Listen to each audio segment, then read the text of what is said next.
Halo YouTube, kembali lagi di FD Channel bersama gua Farhan di sini. Dan kali ini kita akan kembali merakit PC yang lagi-lagi masuk dalam kategori Sultan cuy. Kenapa begitu? Karena sesuai dengan judulnya, rakitan PC kali ini adalah rakitan PC yang budgetnya itu lumayan spesial cuy. Budgetnya di angka 88 juta cuy.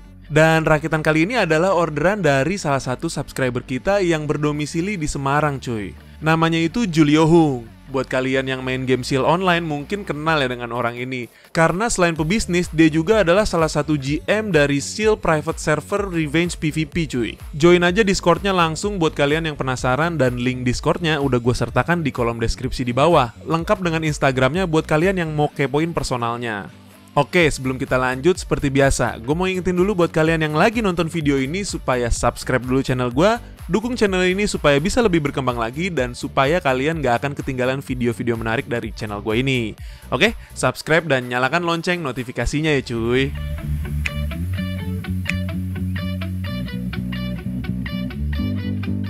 Jadi singkat cerita, owner dari PC ini meminta kita untuk merakitkan PC dengan budget yang fantastis, dan dia juga ingin PC-nya bertema putih dengan sedikit aksen hitam. So langsung aja tanpa basa-basi gua jabarkan komponen apa aja yang kita gunakan di rakitan PC Sultan kali ini cuy. Yang pertama untuk prosesornya, di sini kita kembali menggunakan dari Intel yaitu i9 11900. Dengan 8 core dan 16 thread dan boost clock di angka 5,2 GHz menurut gue udah jauh lebih dari cukup cuy untuk seorang casual user atau gamers. Lalu untuk mendinginkan i9 11900 ini kita menggunakan I/O water cooling dari brand Asus, yaitu Asus ROG Strix LC360 White Edition. Berikutnya untuk motherboard, di sini kita kembali menggunakan dari brand Asus juga, yaitu Asus ROG Strix Z590F Gaming Wi-Fi. Next untuk RAM-nya, di sini kita menggunakan dari brand G-Skill, yaitu Trident Z Royal Elite 4x8GB dengan speed di angka 5066 MHz. Lalu untuk storage, di sini kita gunakan dua SSD. Yang pertama SSD NVMe dari Samsung, yaitu Samsung 980 Pro PCIe Gen 4 dengan kapasitas 2TB. Dan satu buah SSD SATA yang sangat cantik dari brand T-Force, yaitu T-Force Delta Max White RGB berkapasitas 1TB. Untuk casingnya, di sini kita kembali menggunakan dari brand Asus, yaitu Asus TUF Gaming GT 501 White Edition. Casing ini sudah include dengan 4 buah fan, tapi di sini kita nggak menggunakan fan bawaannya. Jadi kita di sini menambahkan fan dari Cooler Master, yaitu Cooler Master MF120 White RGB. Berikutnya untuk power supply, di sini kita menggunakan dari brand Corsair, yaitu Corsair RM1000X yang berkapasitas 1000 watt, fully modular, dan tentunya sudah 80+ gold. Lalu untuk mempercantik PC ini kita menambahkan sleeve cable dari Techwear dan juga Corsair yang berwarna putih supaya menyesuaikan tema dari PC ini. Nah, berikutnya ini adalah pelaku utama dari mahalnya rakitan PC kita kali ini cuy. Dan ini adalah VGA card dari brand Asus, yaitu ROG Strix RTX 3090 OC 24GB GDDR6X White Edition di harga 46 jutaan cuy. Waduh, tangan gue aja tadi sampai gemeteran nih pas mau masang. Gimana nggak gemeteran coba?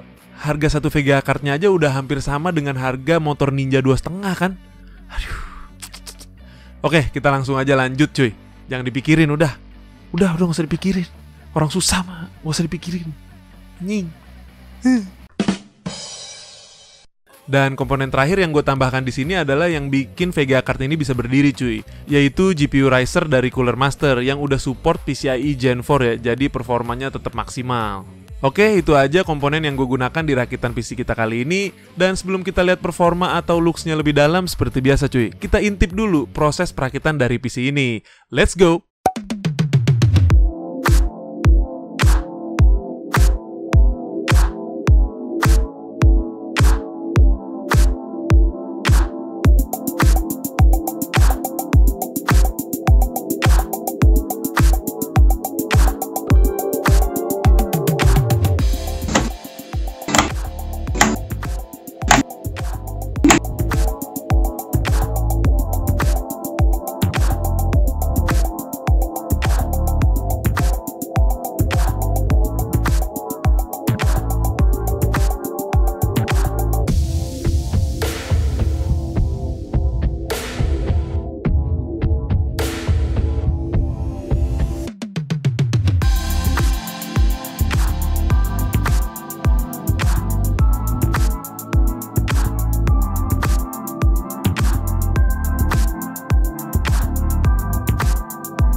Nah, itu dia tadi proses dari perakitan PC-nya, dan sekarang kita langsung aja masuk ke pengetesan performa dari PC ini. Seperti biasa, pertama-tama kita coba dulu untuk benchmark dari 3D Mark Time Spy, dan pada pengujian kali ini CPU-nya mendapatkan skor sebesar 12.064 poin dengan suhu tertinggi di angka 69 derajat. Dan untuk GPU-nya mendapatkan skor sebesar 19.985 poin dengan suhu tertinggi di angka 65 derajat Celcius. Untuk overall skornya sendiri, PC ini mendapatkan skor sebesar 18.193 poin. Berikutnya kita tes kemampuan i9 11900 ini dengan Cinebench R20. Dan hasil CPU-nya mendapatkan skor multicore sebesar 5.422 poin dan single core di angka 611 poin dengan catatan suhu tertinggi di angka 74 derajat Celcius. Berikutnya kita tes juga speed dari SSD yang kita gunakan pada rakitan kali ini. Yang pertama, untuk SSD NVMe Samsung 980 Pro Gen 4 ini tercatat pada Crystal Diskmark untuk read-nya di angka 6,5 GB per second, lalu untuk write-nya di angka 4,9 GB per second. Dan untuk SSD SATA dari T-Force-nya di sini tercatat speed untuk read-nya di angka 560 Mbps dan write-nya di angka 517 Mbps. Tentu saja karena SSD ini masih SATA ya cuy, belum NVMe Gen 4. Oke, kita sudahi benchmark sintetisnya dan kita move on ke pengujian gaming dari PC ini. Tapi sorry banget, kita cuma tes di resolusi 1080p ya cuy, karena monitor yang gue gunakan masih Full HD. Ya doain aja cuy, siapa tahu ada brand yang mau ngirimin monitor 2K atau 4K ke kita ya kan? Hehehehe. Oke, lanjut seperti biasa, game pertama yang akan kita tes adalah Valorant. Dengan preset tertinggi di resolusi 1080p, PC ini mampu menghasilkan FPS dengan rata-rata di angka 260 sampai dengan 290 FPS ketika bertemu dengan musuh, dan 300 FPS-an ketika belum bertemu dengan musuh. Tentu saja pada settingan low, FPS-nya akan lebih tinggi lagi ya cuy. Oke, kita lanjut. Berikutnya untuk game PES 2021 dengan preset high di resolusi 1080p, PC ini menghasilkan FPS rata-rata di angka 310 FPS-an. Next, untuk game GTA 5 dengan preset high atau rata kanan di resolusi 1080p, rata-rata FPS yang dihasilkan PC ini mencapai 180 FPS. Berikutnya untuk Horizon Zero Dawn, seperti biasa kita jalankan benchmark di resolusi 1080p dengan preset tertinggi atau ultra. PC ini menghasilkan average FPS di angka 154 FPS. Dan seperti biasa, game terakhir yang kita coba adalah Cyberpunk 2077. Yang pertama-tama kita coba dengan preset tertinggi di Ray Tracing Ultra dan DLSS Off. PC ini menghasilkan average FPS di angka 90-an FPS. Dan ketika kita naikkan Ray Tracingnya ke Psycho, FPS rata-ratanya masih berada di 90-an FPS. Dan sekarang kita coba masih dengan Ray Tracing Psycho, tapi DLSS-nya kita set di Quality, FPS rata-ratanya naik ke 120-an FPS. Dan berikut adalah konsumsi listrik yang dihasilkan PC ini ketika gue coba main Cyberpunk. Dan daya listrik ini sudah include dengan beberapa peripherals yang gue gunakan ya cuy. Mantep ya, sahabat PLN banget lah pokoknya. Tapi gue rasa kalau sudah beli PC seharga segini sih udah nggak mikirin konsumsi listrik lagi ya. Oke, itu dia tadi cuy, proses perakitan dan pengujian performa dari PC Sultan yang serba Asus ini. Gue berharap banget semoga owner dari PC-nya puas dengan hasil rakitannya dan puas juga dengan performa PC yang diidam-idamkannya ini. Special thanks gue ucapkan untuk Bro Julio yang tanpa basa-basi langsung mempercayakan FD Channel untuk merakitkan PC yang luar biasa fantastis ini cuy. Thank you banget udah bikin gue bisa ngerasain experience merakit dan menguji performa dari RTX 3090 ini. Oh ya, untuk kalian jangan lupa ya untuk follow Instagram Bro Julio dan join Discord-nya, dan linknya udah gue sertakan di kolom deskripsi. Nggak lupa juga gue ucapkan terima kasih banyak buat kalian yang udah nonton video ini sampai habis, dan juga buat kalian yang udah mensupport FD Channel. Terima kasih berkat kalian FD Channel bisa mencapai 1000 subscriber di penghujung tahun 2021 ini. You guys amazing!